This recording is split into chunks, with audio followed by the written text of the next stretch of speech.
પછી મેં એક કેપ્સ્યુલથી બે સ્ટાર્ટ કર્યા.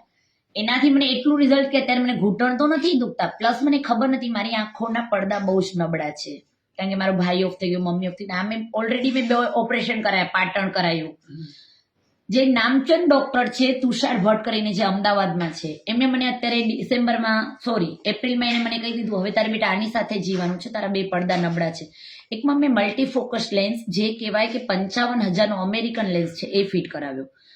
પછી કોરોના પછી મેં બીજો ઇન્ડિયન લેન્સ ફિટ કરાવ્યો, કારણ કે ડોક્ટરનું કેવું એમ છે તારી નાની એજ છે, આ સૂટ નહીં કરતું, આ સૂટ. હવે તો એમ જ કીધું પડદા જ નબળા છે, હવે મારે કરવાનું શું, કંઈ દેખાતું નતું, હવે જીવન આવી રીતે વિતાવવાનું. મારી એજ છે 38 યર્સ. હવે હું રડતી હતી, કારણ કે મેં તો ઘૂંટણ માટે જ લીધું હતું આમની પાસે.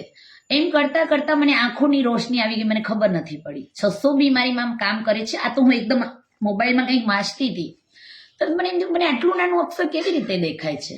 મને એમ થયું કે હું એક સપનું તો નથી જોતી ને. ફરીથી મેં બીજી વાર આમ કર્યું.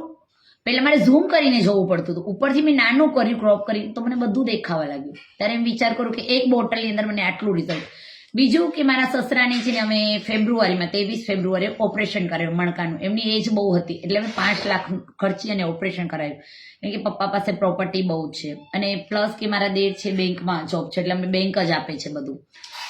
કોઈ રિકવરી નહીં. 500 રૂપિયાવાળું ફિઝિયોથેરાપિસ્ટ રાખ્યું, ડાયપર સવારસાની બદલી માણસ રાખ્યું. આ આવ્યા હતા જ્યારે એકતા મેમ, તો મારા સસરાને અમે જોડીમાં અમદાવાદથી અહીંયા લેવા, કારણ કે એક દીકરાના ઘરથી કંટાળી ગયેલા, લાવે કોઈ રિઝલ્ટ નહીં. જ્યારે ઇમ્યુઝન આપ્યું, એક જ ઇમ્યુઝન અમે કર્યું છે, પછી કાંઈ નહીં, ખાલી કેપ્સ્યુલ લીધા છે. અત્યારે મારા સસરા સીડી ચડે છે, કાલે અમદાવાદ ચાલીને ગયા છે, બોલો. પછી એમને કે અમને તો બેંક આપે છે પૈસા, એટલે અમે સારામાં સારા ડોક્ટરને, પણ ડોક્ટરે એમ કીધું છે કે એમને સૂતા સૂતા મારે જમાડવું પડતું હતું. એ ડોક્ટરે કીધું એ કોમામાં જશે, એની જગ્યાએ પોતે બેસીને જમી શકે, બાકી રિકવરી નહીં આવે. આ છે કારણ કે એમના ફેફસા સિગરેટ પીને બધું જ ઓલું હતું. 6 મહિના અમને 500 રૂપિયા ફીસ દો અને 500 રૂપિયા માણસ રાખવાનું, અમને ક્યાં પોસાય. ગમે એટલી પ્રોપર્ટી તો ઇન્વેસ્ટર જ થવાની છે, તમે રોડ ઉપર આવી જાવ આટલું કરાવો તો. આજે જો મારા સસરા ગયા છે અમદાવાદ, હમણાં જ ગયા સન્ડે નહીં, મારો એક્સિડન્ટ થયો એટલે ગયા, નહીં એમને જવું જ નતું મારા ઘરથી. સાવ પથારીમાં તમે વિચાર કરો. રિટર્નમાં પોતે ચાલશે, માણસે નહીં પકડે.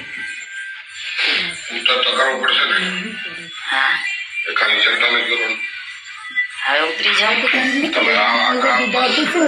વાંધો નહીં, તો અહીંથી આવશે. હવે ભાઈ મૂકી દો, દાદા પોતે પકડી કરે છે. હા એટલે આગળ ઉભા રે. હા